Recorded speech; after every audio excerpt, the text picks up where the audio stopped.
Hello दोस्तों, ABC coaching YouTube channel में आप सभी का स्वागत है। आप लोग कैसे हैं? आशा है कि आप लोग स्वस्थ और मस्त होंगे। अपने बोर्ड एग्जाम की तैयारी हमारे चैनल के माध्यम से ज़बरदस्त तरीके से कर रहे होंगे।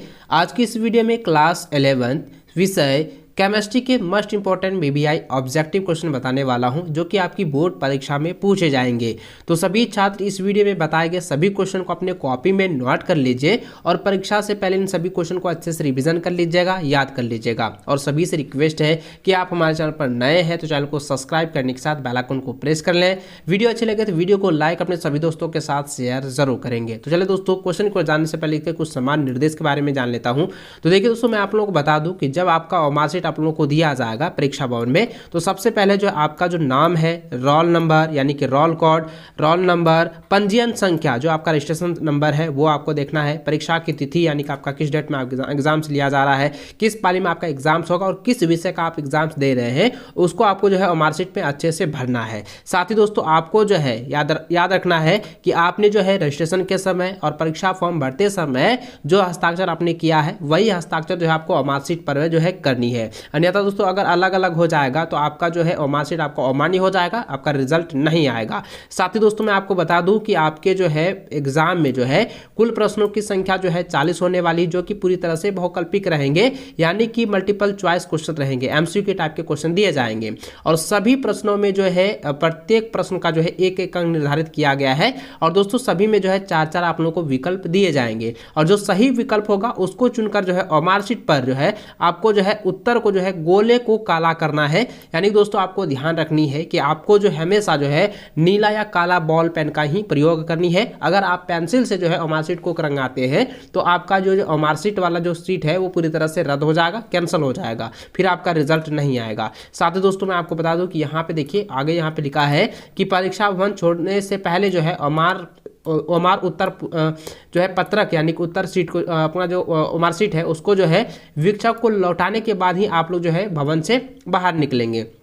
आगे देखिए, यहाँ पे साफ साफ लिखा है कि ऊपर जो है वर्जित निर्देशों का ध्यानपूर्वक पालन कीजिए, अन्यथा आपका उत्तर प्रपत्र जो है यानी कि आपका जो मार्कशीट है वो अमान्य होगा और इसकी जांच नहीं की जाएगी। तो इन सभी बातों को आप लोगों को अच्छे से ध्यान में रखना है। एग्जाम से पहले इन सभी को आप लोगों को दिमाग में रखना और सभी क्वेश्चन को आपको अच्छे से जो है तैयार करके जाना है। ठीक है, तो चलिए दोस्तों, क्वेश्चन की ओर चलते हैं। तो देखिए, सबसे पहला क्वेश्चन आप यहाँ पे देख पा रहे हैं। सबसे पहला क्वेश्चन दिया गया है कि molar mass of H2O is, यानी कि देखिए दोस्तों, हाइड्रोजन ऑक्साइड का जो है मोलर मास क्या है ये आपको बताना है। तो यहाँ पे देखिए, पहला क्वेश्चन क्या दिया है कि H2O का मोलर द्रव्यमान है। तो दोस्तों, मोलर द्रव्यमान कितना है? वो हो जाएगा 18। ठीक है, ऑप्शन नंबर ए जो है इसका सही आंसर होगा। अगला क्वेश्चन देखें तो यहाँ पे दिया गया है relative charge of electron is, यानी कि इलेक्ट्रॉनिक का सापेक्ष आवेश क्या है? तो इसका आंसर हो जाएगा -1। ठीक है, ऑप्शन नंबर 2। अगला क्वेश्चन देखिए, यहाँ पे दिया गया है कि पोटेशियम का एक मोल में होता है, पोटेशियम के एक मोल में क्या होता है कि 6.022 × 10⁻23 परमाणु होते हैं। ठीक है, यानी कि 1 mole of the potassium contents is होता है 6.2022 × 10⁻23 एटम। तो ऑप्शन नंबर 2 इसका सही आंसर होगा। इसको अच्छे से आप लोग जो है कॉपी में लिख लीजिए, इसको याद करिएगा, क्योंकि ये जो है ना 100% आपकी बोर्ड परीक्षा में दिए जाएंगे। आगे देखिए दोस्तों, यहाँ पे दिया गया कि number of electrons in second cell of B atom are. तो यानी कि दोस्तों, बी परमाणु में, ठीक है, यानी कि बोरान परमाणु के द्वितीय कोष में इलेक्ट्रॉनों की संख्या कितनी होती है? तो इसका आंसर हो जाएगा ऑप्शन नंबर 2, यानी कि 2 इलेक्ट्रॉन होते हैं। ठीक है, याद रखेंगे। अगला क्वेश्चन दिया गया है कि group number of ally is, यानी कि एलाई का वर्ग संख्या कितनी है? तो ये दोस्तों आपको पता होगा, मैंने बताया था 1 होती है। तो ऑप्शन नंबर 2 इसका सही आंसर होगा। अगला सवाल है कि Mg इज, यानी कि कहता है कि मैग्नीशियम जो है वो क्या है? वो S ब्लॉक का तत्व है। ठीक है, तो ऑप्शन नंबर 1 इसका सही आंसर होगा S ब्लॉक तत्व। ठीक है, याद रखेंगे। यानी कि यह जो है Mg जो है ये एस ब्लॉक जो है एलिमेंट में आता है। ठीक है, इनको अच्छे से आप लोग याद रखेंगे। देखिए, एस ब्लॉक, डी ब्लॉक और पी ब्लॉक, ये सभी को आप लोगों को अच्छे से याद रखना है। और एस ब्लॉक में कौन कौन से तत्व आते हैं, डी ब्लॉक में कौन कौन से तत्व आते हैं और पी ब्लॉक में कौन कौन से एलिमेंट्स आते हैं, तत्व आते हैं, उन सभी को आप लोगों को अच्छे से याद रखना है। और ये जो है आपकी बोर्ड परीक्षा में 100% 100% लिख कर देता हूँ, ये आपके परीक्षा में पूछे ही जाएंगे। ठीक है, चलिए अगला क्वेश्चन देखिए। तो यहाँ पे 7वां नंबर क्वेश्चन दिया गया है, number of neutron present in the nucleus 13 तो यानी कि दोस्तों यहाँ पे दिया क्वेश्चन दिया गया है नाभिकी यानी कि कार्बन 13 और 6 में उपस्थित न्यूट्रॉनों की संख्या होती है। तो 13 और 6 में हम घटाएंगे तो कितना होगा, तो 13 और 6 में घटाएंगे तो सब बचेगा 7। तो दोस्तों इसका आंसर हो जाएगा कितना, 7 हो जाएगा। ठीक है, कितने न्यूट्रॉन होते हैं, 7 न्यूट्रॉन होते हैं। तो इसको अच्छे से आप लोग जो है याद रखेंगे, क्योंकि दोस्तों यहाँ पे देखिए ये क्या है, आपको मैंने बताया था ना ऊपर और नीचे वाला। ठीक है, इसको यही वाला क्वेश्चन आगे भी आने वाला है, इसको अच्छे से आप लोग समझेंगे। देखिए यहाँ पे अगला क्वेश्चन दिया गया है कि वर्ग 13 से लेकर 18 तक के तत्व हैं, तो ये सभी जो तत्व हैं वो पी ब्लॉक के तत्व कहलाते हैं। ठीक है, तो ऑप्शन नंबर 1 जो है इसका सही आंसर होगा पी ब्लॉक तत्व। अगला क्वेश्चन देखिए यहाँ पे दिया गया है कि तत्व जिसकी परमाणु संख्या 15 है आवर्त सारणी के दीर्घ रूप से किस आवर्त में रखा गया है। तो दोस्तों इसका आंसर हो जाएगा ऑप्शन नंबर 2 हो जाएगा 3। ठीक है, यानी कि 3 आवर्त में रखा गया है। ठीक है, इसको अच्छे से याद रखेंगे। अगला क्वेश्चन है कि BeCl2 का आणविक ज्यामिति है, तो इसका आंसर हो जाएगा रेखीय, ऑप्शन नंबर 2 इसका सही आंसर होगा।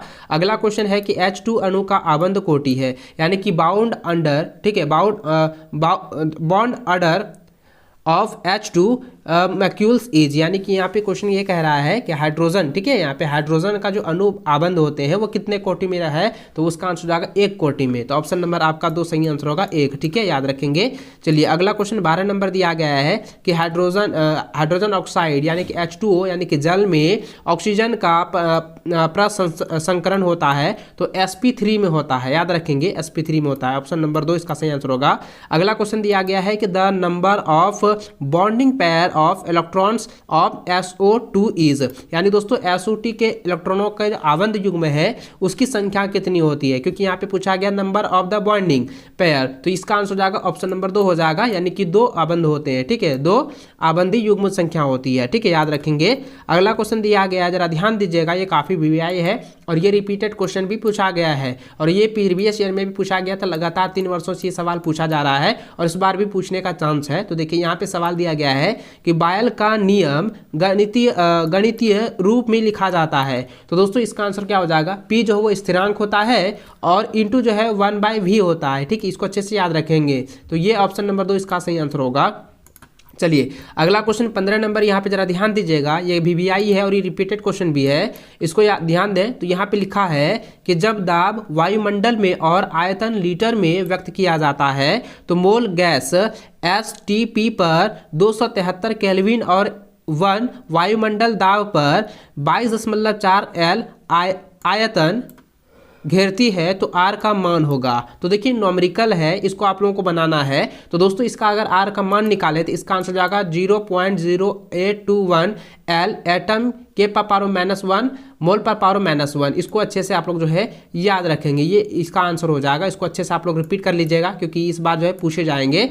देखिए 16 नंबर क्वेश्चन दिया गया है कि ऊष्मा रासायनिक समीकरण है, तो ऊष्मा रासायनिक समीकरण क्या है, यह जो है आप ध्यान दीजिएगा, यहाँ पे एक समीकरण दिया गया है, इसको अच्छे से आप लोग ध्यान दें। और ये आपके एनसीईआरटी बुक में भी दिया हुआ है और ये जो है ना एनसीईआरटी बुक के जो अंदर वाला जो है जो क्रियाकलाप होते हैं उसमें ये दिया गया है और ये समीकरण वहाँ पे पूरी तरह से लिखा है और समझाया भी गया है।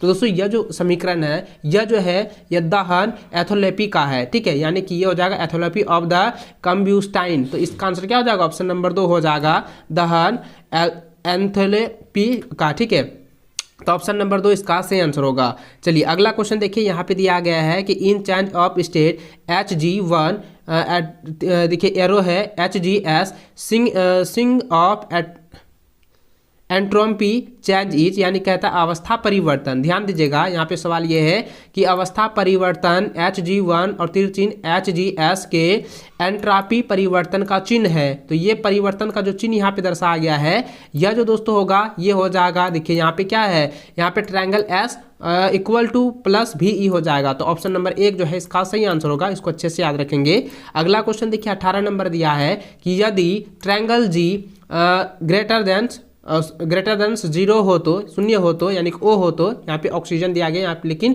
शून्य इसका मानना है। ठीक है, यानी कि यहाँ पे देखिए दिया गया है यदि ट्रायंगल G और ग्रेटर देन शून्य हो तो ये क्या होगा, ये एक हो गया प्रक्रम स्वतः प्रवृत्ति होगा। तो ऑप्शन नंबर 1 इसका सही आंसर होगा।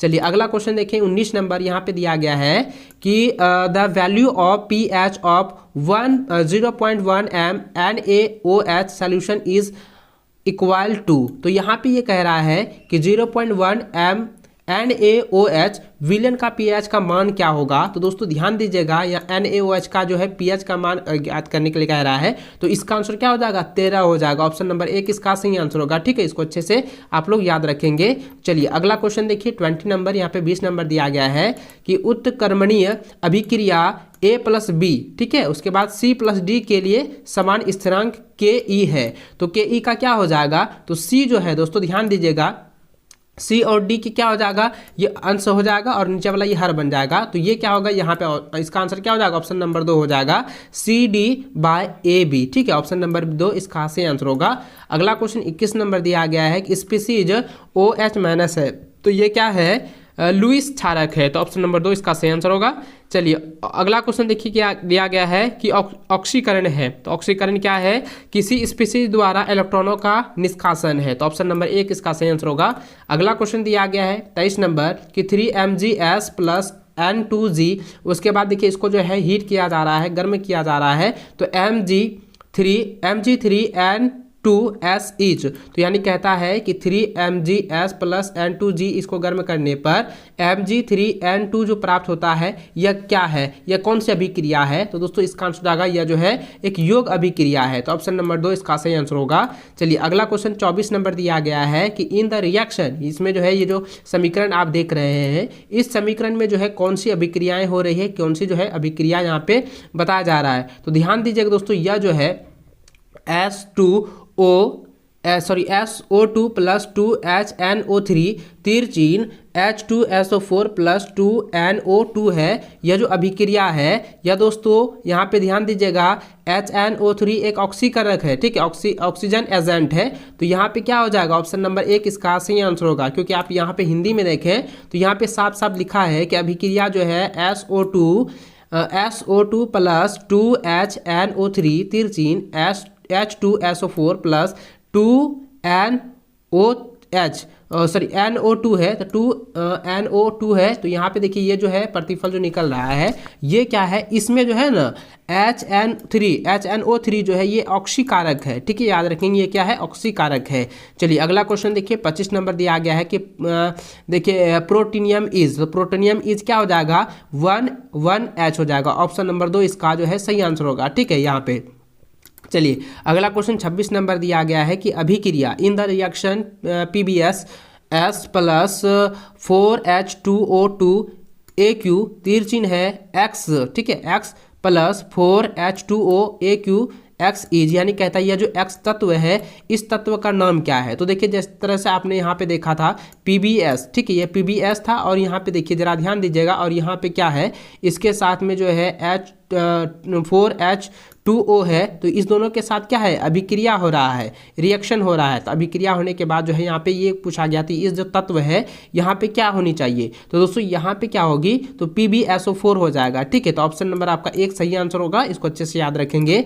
चलिए अगला क्वेश्चन देखिए, यहाँ पे दिया गया है कि इन द रिएक्शन, यानी कि ये जो अभिक्रिया है, आप जो समीकरण यहाँ पे देख रहे हैं, CaOH2 + CO2 तिरचिन X + H2O, तो यानी कि X तत्व का नाम बताना है, तो दोस्तों इसका हो जाएगा कैल्शियम कार्बोहाइड्रेट, तो ऑप्शन हो जाएगा CaCO3, तो ऑप्शन नंबर 1 इसका जो है सही आंसर होगा। ठीक है, चलिए अगला क्वेश्चन 28 नंबर दिया है कि लिथियम इज, यानी कि लिथियम क्या है? लिथियम एक जो है क्षार धातु है, तो ऑप्शन नंबर 1 इसका सही आंसर होगा।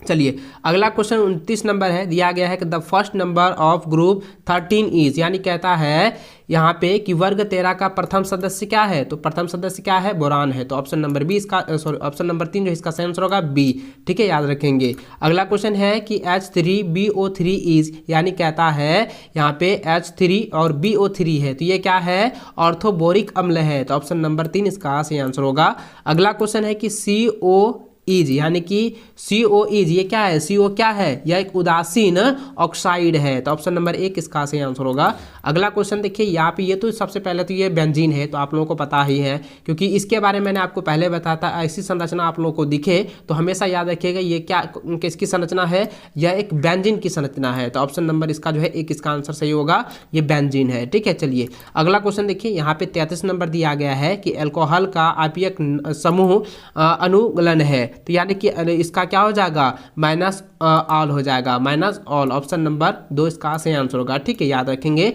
Minus all.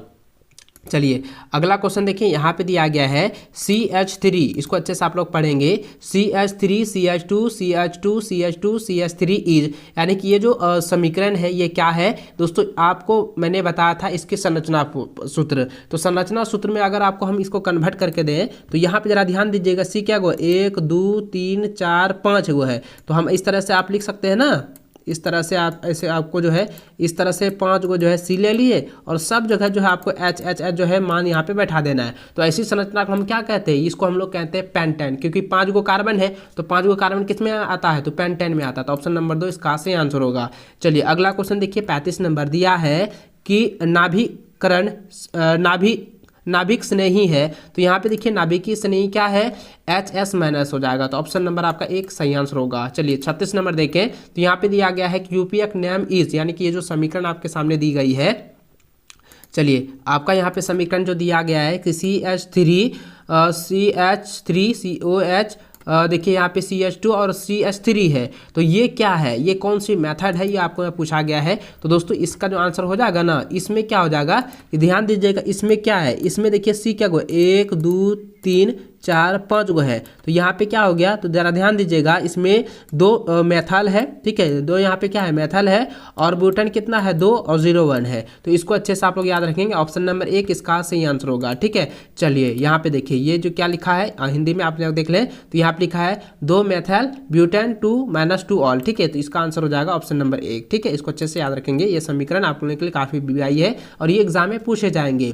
चलिए अगला क्वेश्चन देखिए, तो यहाँ पे लिखा है कि प्रोपेन के विरचन के लिए किस अम्ल के सोडियम लवण की आवश्यकता होती है। तो यहाँ पे देखिए दोस्तों, ये जो है काफ़ी इंपॉर्टेंट है, इसको आप लोगों को अच्छे से पढ़ लेना है, क्योंकि इसका जो आंसर होगा वो हो जाएगा ब्यूटेनाइक अम्ल। ठीक है, ऑप्शन नंबर सी जो है इसका, ऑप्शन नंबर 3 जो है सही आंसर होगा ब्यूटेनाइक अम्ल। चलिए अगला क्वेश्चन देखिए, यहाँ लिखा है कि दिया है कि प्रोपीन का ओनोजी अवघटन देता है। तो इसका आंसर क्या हो जाएगा, एथेनॉल और मेथनॉल। ठीक है, इसको अच्छे से याद रखेंगे। अगला क्वेश्चन दिया गया है कि प्रदूषक सूक्ष्म जीव का स्रोत कौन है। तो इसका आंसर हो जाएगा घरेलू सीवरेज। ठीक है, यानी कि इसका आंसर क्या हो जाएगा, घरेलू सीवरेज। याद रखेंगे, डोमेस्टिक सेवेज हो जाएगा। ठीक है, इसको अच्छे से आप लोग जो है रट लीजिएगा। अगला क्वेश्चन यहाँ पे दिया गया है कि कणिकीय प्रदूषक धूल उपस्थित होते हैं। तो इसका आंसर जाएगा क्षोभ मंडल में। ऑप्शन नंबर 1 सही आंसर होगा। इन सभी क्वेश्चन को आपको जो है एग्जाम से पहले अच्छे से रट लेनी है, अच्छे से इसको याद कर लीजिएगा, क्योंकि इससे कई सारे क्वेश्चन डायरेक्ट आपके बोर्ड की परीक्षा में पूछे जाएंगे। दोस्तों वीडियो अच्छी लगे तो वीडियो को लाइक अपने दोस्तों के साथ शेयर करेंगे। चैनल पर नए हैं, चैनल को सब्सक्राइब करने के साथ बेल आइकन को प्रेस कर लेना, ताकि इसी प्रकार से जो है वीडियो आप लोगों को मिलती रहे। इस वीडियो को पूरा अंत तक देखने के लिए बहुत बहुत धन्यवाद। जय हिंद, वंदे मातरम।